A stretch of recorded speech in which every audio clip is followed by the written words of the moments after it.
Ketika kita bisa menciptakan dan memberikan sebuah godaan pada target, seperti umpan, seakan-akan kalau target menurut atau mau mengikuti apa yang kita inginkan, maka dia akan mendapatkan suatu kenikmatan yang luar biasa. Nah, umpannya itu bisa apa aja? Bisa kekayaan, kesenangan, hal-hal seksual, atau bahkan hal-hal absurd seperti perasaan bersalah dan penebusan dosa. Intinya kita harus bisa menemukan kelemahan target, lalu mencari fantasi atau suatu hasrat di baliknya, dan membuat seolah-olah kita bisa menuntun dia untuk memenuhi fantasi dan hasrat yang dia inginkan.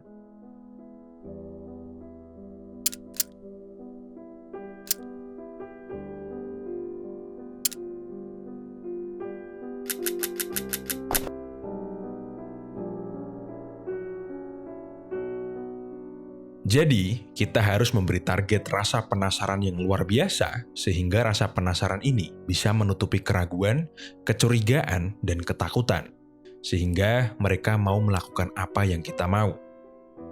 Oke, seperti biasa, saya akan kasih sebuah cerita tentang seorang pria bernama Julian.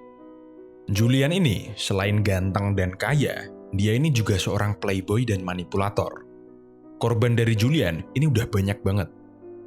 Pada suatu hari, ketika dia pulang kampung, dia ketemu dengan seorang wanita, yaitu mantannya, yang tentu pernah jadi korbannya juga. Wanita ini namanya Margareta. Dulu, Julian ketemu Margareta ketika dia masih kuliah, sedangkan si Margareta bekerja. Meski cantik, Margareta ini berasal dari keluarga yang kekurangan, yang kesusahan, sehingga dia sangat rentan terhadap kekayaan. Dan Julian melihat kelemahan ini dan mencoba untuk mengeksploitasinya. Jadi, karena Julian orang kaya, dia ketika PDKT sama Margareta, dia perlakukan si Margareta seperti seorang ratu yang hidupnya penuh kemewahan atau kekayaan. Si Margareta pun luluh, dan si Julian berhasil ngajak Margareta untuk staycation. Meski waktu staycation mereka beda kamar, tapi karena Julian playboy dan manipulatif, dia berhasil bikin mereka jadi satu kamar. Sisanya nggak perlu saya jelaskan. Lalu, setelah mendapat yang Julian mau, Julian ninggalin uang sekian puluh juta buat Margareta, lalu Julian pergi dan ghosting si Margareta. Dan malam itu, Margareta mendapatkan sebuah pelajaran yang sangat berharga. Oke, itu tadi adalah kisah masa lalu dari Julian dan Margareta. Kita balik lagi. Dari semua korban Julian, Margareta ini salah satu yang paling cantik, paling asik, dan paling menyenangkan. Jadi sosok Margareta ini membekas di hati Julian. Nah, ketika Julian ketemu sama Margareta lagi, dia melihat Margareta ini pakai barang-barang branded, yang seharusnya dengan ekonominya Margareta ini nggak mungkin. Lalu Julian pun melihat Margareta menggunakan cincin nikah. Jadi, Julian berasumsi bahwa Margareta sudah menikah, dan dia menikah karena uang. Oh ya, ini saya ngomong Margareta nggak enak banget, jadi saya singkat jadi Reta aja ya. Oke, lanjut. Si Julian penasaran. Dia pun overthink, memikirkan siapa cowok yang jadi suaminya si Reta. Dan apakah suaminya ini tahu kalau Reta ini bekasnya Julian? Melihat Reta yang baik-baik aja dan sepertinya bahagia, Julian jadi tambah overthink. Dan dia merasa bahwa harga dirinya ini agak ternodai. Si Julian pun mikir, oke, meski dia sudah bersuami, bukan berarti aku nggak bisa menaklukkan dia lagi. Lalu, Julian memberanikan diri dan ngajak Reta ngobrol.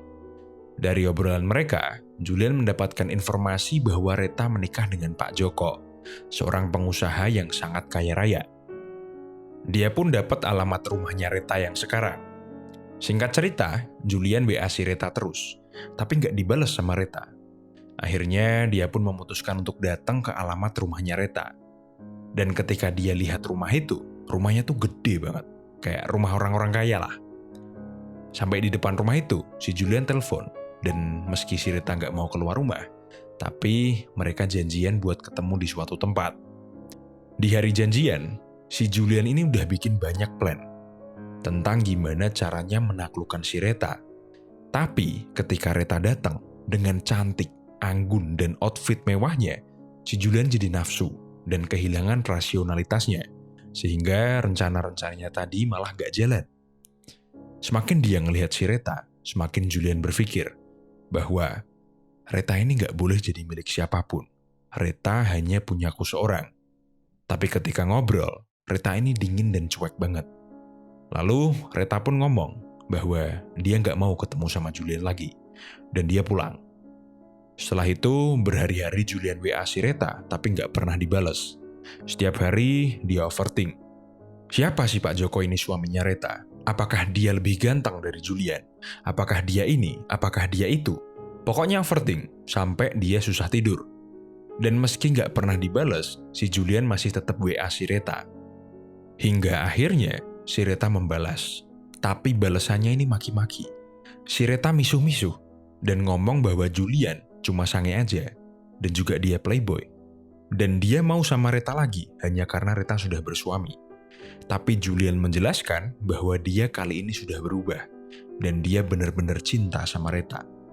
Tapi setelah itu, Reta nggak balas lagi. Julian pun tambah overthink. Setiap hari dia mikirin si Reta. Bahkan overthinknya jadi overthink negatif.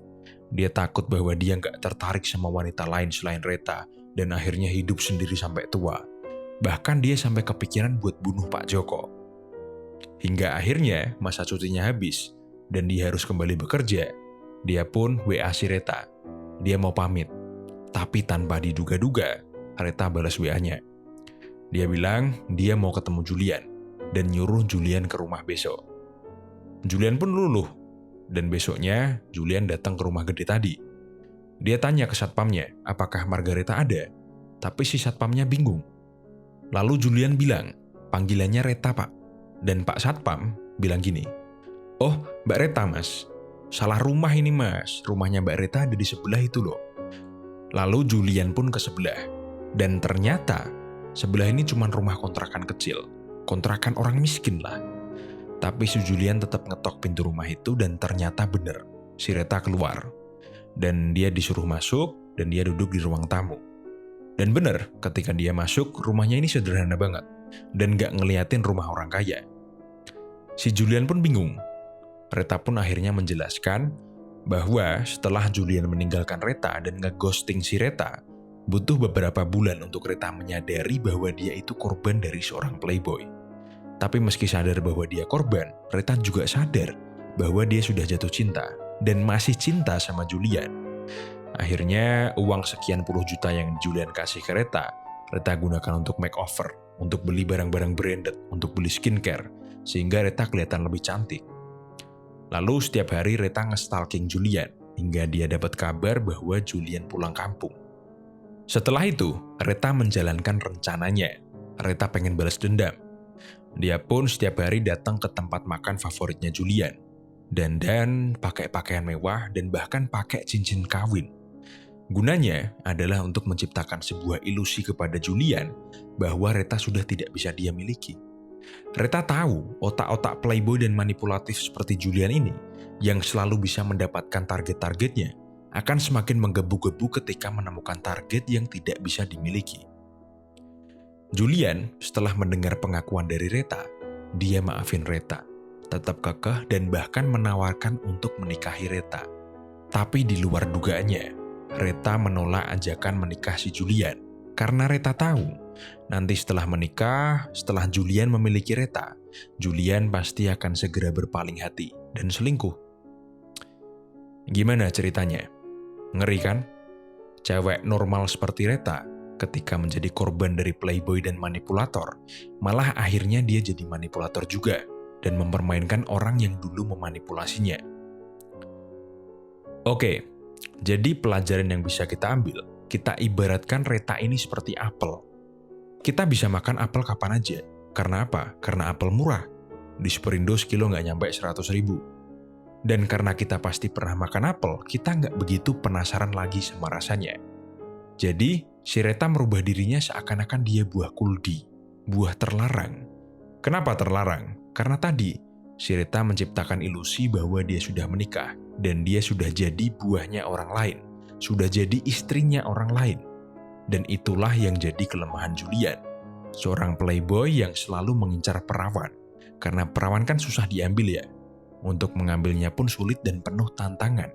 Dan itu juga sama dengan istri orang, untuk mengambilnya pun sulit dan penuh tantangan. Jadi, meski si Reta sudah tidak perawan, si Reta membuat Julian merasa bahwa dia tidak bisa diraih, tidak bisa dimakan. Tapi dia tetap memberi harapan Julian untuk nyicip dengan memberikan respon, entah itu dari WA atau ketemu. Apalagi setiap ketemu si Reta tampil dengan cantik dan maksimal. Ya udah, semakin ganaslah si Julian. Oke, jadi gitu. Dengan memanfaatkan beberapa hal, bahkan hal-hal yang nggak pernah kita pikirkan seperti status pernikahan, ras, suku, atau bahkan agama, kita bisa memanipulasi orang lain. Banyak kok saya melihat orang-orang yang memanfaatkan agama untuk menaklukkan bahkan menindas orang lain. Oke, saya rasa ilmu ini cukup jahat ya, dan cukup negatif. Jadi saya akan akhiri di sini aja dan gak akan saya bahas lebih mendetail. Cukup jadikan pengalaman Julian dan Reta sebagai pembelajaran kita. Jadi, teruslah berhati-hati, jangan sampai kita jadi korban dari manipulasi dan dirugikan. Oke, sekian dari kuliah kita hari ini. Jangan lupa like, share, dan subscribe.